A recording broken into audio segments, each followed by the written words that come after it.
Hello दोस्तों, कैसे आप लोग। आज की मूवी है स्नोफियर। मूवी की शुरुआत में हमें दिखाया जाता है कि 2014 में ग्लोबल वार्मिंग की वजह से लोग मर रहे थे और हमारी पृथ्वी का एटमॉस्फेयर चरम सीमा पर था। इसीलिए 79 देशों ने मिलकर CW7 नाम का एक केमिकल बनाया और उसे हवा में छोड़ दिया, मगर उसका असर उल्टा हुआ और हमारी पृथ्वी पूरी बर्फ में बदल गई। कुछ खुशनसीब लोग बचे थे, वो स्नोफियर नाम की ट्रेन में चढ़ गए। ये ट्रेन पिछले 17 सालों से बिना रुके चल रही है। इस ट्रेन को विल्फ्रेड नाम के आदमी ने बनाया है। ये ट्रेन पूरी दुनिया के रेलवे को एक कर देती है और ये अपना एक चक्कर एक साल में पूरा करती है। और ये ट्रेन किसी 5 स्टार से कम नहीं है। इसके अंदर सभी सुविधाएं हैं, मगर ये सुविधाएं सिर्फ पैसे वालों के लिए हैं। ज्यादा पैसे वालों के लिए फर्स्ट क्लास और थोड़े पैसे वालों के लिए इकोनॉमी क्लास है। मगर इस ट्रेन में कुछ ऐसे लोग भी थे जिनके पास पैसे नहीं थे। वो सिर्फ अपनी जान बचाने के लिए इस ट्रेन में चढ़ गए थे, इसीलिए उन्हें ट्रेन के सबसे पिछले हिस्से में रखा गया था और उनके खाने के लिए वो एक प्रोटीन देते थे जिसे वो प्रोटीन ब्लॉक कहते थे। अगले सीन में हमें 2031 दिखाया जाता है और वो गार्ड पिछले सेक्शन वालों के लिए खाना लेकर आते हैं और उनकी गिनती करने लगते हैं और लाइन बाय लाइन नीचे बिठाते हैं। मगर एक आदमी नीचे नहीं बैठता, जिसका नाम कर्टिस है।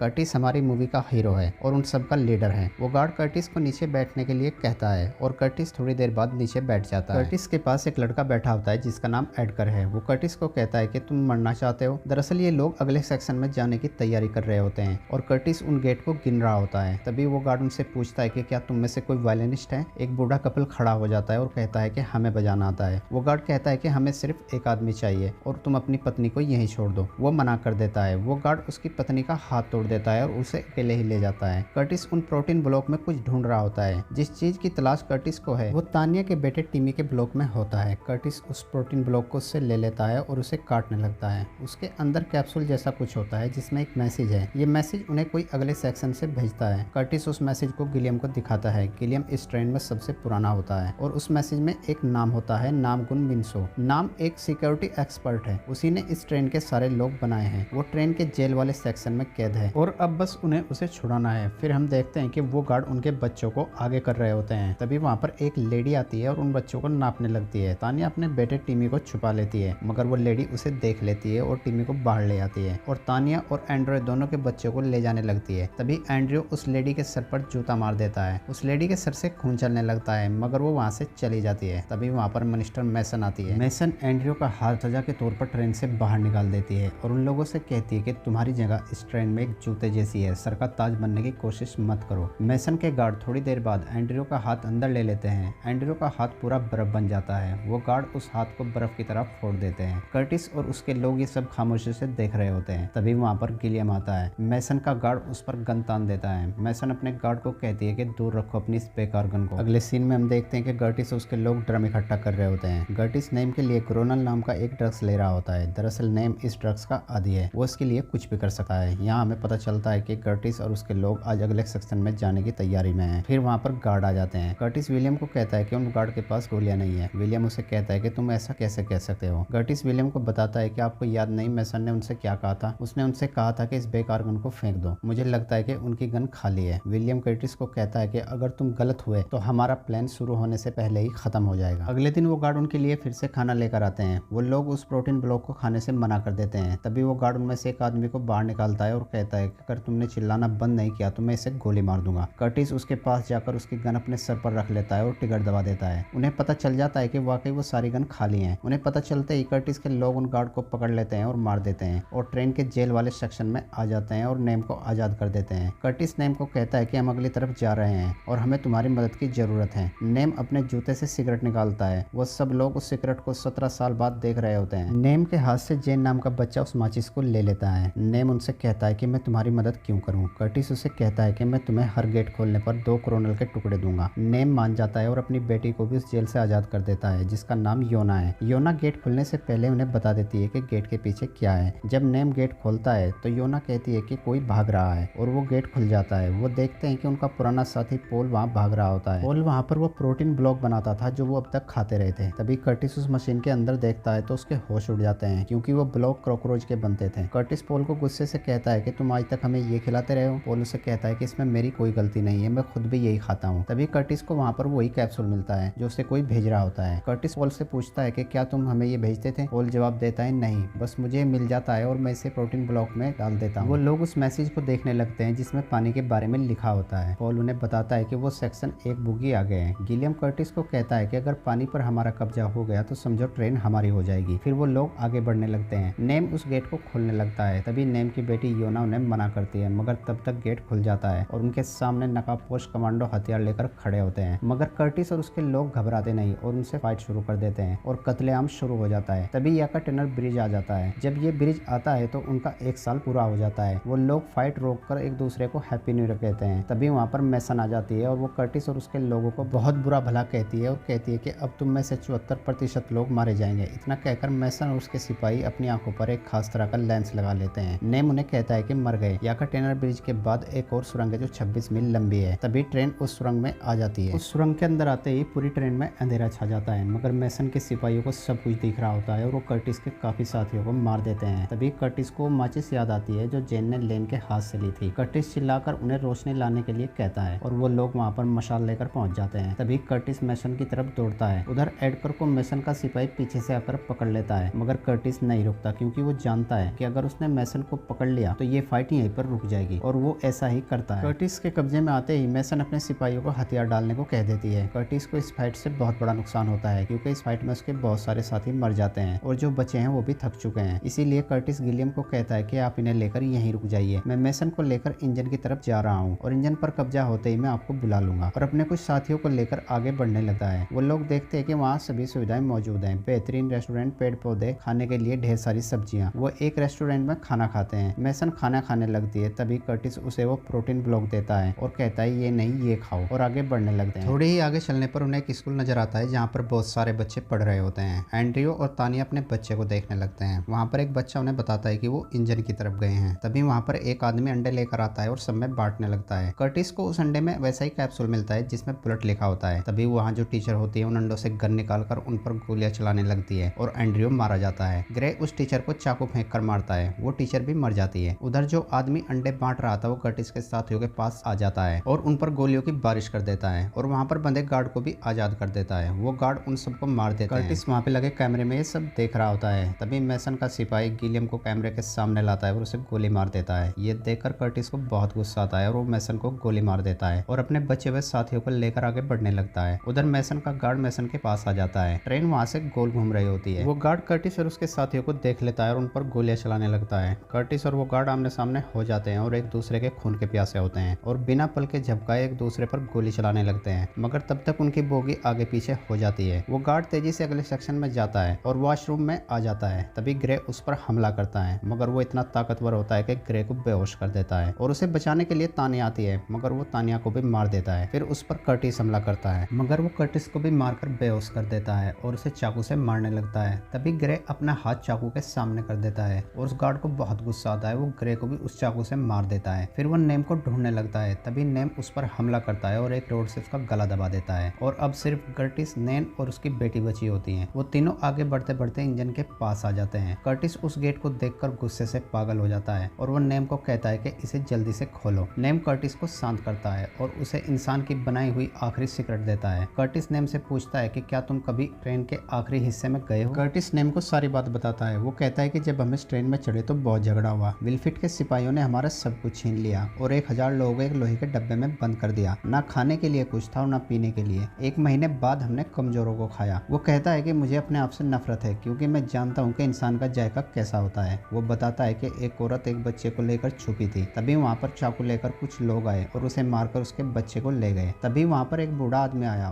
और उसने कहा कि लाओ ये चाकू मुझे दो। उन सबको लगा कि वो उस बच्चे को मारेगा, मगर उसने अपना हाथ काट कर उन्हें दिया और कहा कि ज्यादा भूख लगी है तो ये खा लो। तुम जानते हो वो बूढ़ा आदमी कौन था? वो गिलियम था और वो बच्चा एडगर था और वो चाकू वाला इंसान मैं था। अब तुम सब जान गए हो कि हमने क्या क्या सहा है, इसीलिए इस गेट को खोलो। नेम कर्टिस को कहता है कि मैं खोलूंगा, मगर सामने वाला गेट नहीं, साइड वाला। कर्टिस उसे कहता है कि तुम पागल हो। नेम बताता है कि बर्फ पिघल रही है। तुम्हें याद है याकाटेनर ब्रिज? वहाँ एक जहाज का मलबा पड़ा है। मैं हर साल उसे देखता हूँ। पहले मुझे उसकी पूंछ नजर आती थी, पर इस बार मुझे उसके पंख नजर आ रहे हैं। मुझे लगता है कि कुछ दिन में सब पहले जैसा हो जाएगा। कर्टिस उसे कहता है कि तुम कोरोनल सूंघना बंद करो, ये चीज तुम्हें पागल कर रही है। नेम उसे कहता है कि तुम्हें लगता है कि मैं इसे नशे के लिए ले रहा हूँ? इस वक्त का मुझे 18 सालों से इंतजार था। और वो अपनी जेब से सारे कोरोनल बाहर निकालता है और कहता है कि ये सिर्फ नशे के लिए काम नहीं आते हैं, इनमें इतनी ताकत है कि ये उस गेट को उड़ा सकते हैं। और नेम उन कोरोनल को उस गेट पर लगा देता है। कर्टिस उसे ऐसा करने से मना करता है। तभी वो सामने वाला गेट खुल जाता है। उसके अंदर से एक लेडी बाहर आती है। वो नेम को गोली मार देती है और कर्टिस से कहती कहती है कि आपसे विल्फ्रेड मिलना चाहते हैं और कर्टिस को इंजन के अंदर ले जाती है और यहाँ हमें विल्फ्रेड दिखाया जाता है जो कि अपने लिए खाना बना रहा होता है। विल्फ्रेड कर्टिस से कहता है कि तुम पहले आदमी हो जो यहाँ तक पहुंचे हो। वो उसे बताता है कि मुझे और गिलियम को कई मुश्किल फैसले लेने पड़ते हैं। जब भी हमारी ट्रेन की आबादी बढ़ने लगती है हम कुछ लोगों को मरवा देते हैं। कर्टिस को विल्फ्रेड की बात पर विश्वास नहीं होता। विल्फ्रेड कर्टिस के सामने आखिरी सेक्शन में कॉल करता है जहाँ पर गिलियम रहता था। वहाँ पर विल्फ्रेड का आदमी खड़ा होता है। विल्फ्रेड उसे ऑर्डर देता है कि सबको मार दो, बस 18 को छोड़ देना ताकि वो आराम से रह सके। ये सुनकर कर्टिस टूट जाता है और रोने लगता है। तभी विल्फ्रेड उसे वो कैप्सूल देता है जो उन्हें अब तक मिलते आ रहे थे। यहाँ हमें पता चलता है कि वो मैसेज उन्हें विल्फ्रेड ही भेज रहा था और वो चाहता था कि कर्टिस उस तक पहुंचे ताकि अब कर्टिस ट्रेन को संभाल सके। बाहर नेम लोगों से लड़ रहा होता है। वो योना से इंजन का गेट खुलवा देता है। वो लेडी बाहर आकर देखती है। तभी योना उस पर हमला कर देती है और कर्टिस के पास आ जाती है और कर्टिस से माचिस मांगती है ताकि वो उस क्रोनल को आग लगा सके और उस गेट को उड़ा सके। वो माचिस कर्टिस के हाथ से नीचे गिर जाती है और कर्टिस देखता है कि नीचे तानिया का बेटा इंजन के अंदर बैठा होता है। कर्टिस ये देखकर विल्फ्रेड पर बहुत ज्यादा गुस्सा होता है और विल्फ्रेड को जोरदार घूंसा लगाता है और उस बच्चे को निकालने लगता है और योना से कहता है कि आग लगा दो और योना उस क्रोनल में आग लगा देती है और टीमी को अपनी गोद में उठा लेती है। नेम और कर्टिस उन बच्चों को छुपा लेते हैं। तभी वहाँ पर जोरदार ब्लास्ट होता है और जमी हुई बर्फ पिघलने लगती है और वो ट्रेन पे गिरने लगती है और पूरी ट्रेन पलट जाती है और सब मर जाते हैं। बस टीमी और योना ही बचते हैं। वो दोनों ट्रेन से बाहर आ जाते हैं। वो वहाँ पर कुछ भालुओं को देखते हैं जो अब जिंदा थे। यहाँ हमें पता चलता है कि अब हमारी पृथ्वी का मौसम ठीक हो चुका है और यहाँ हमारी मूवी का एंड हो जाता है।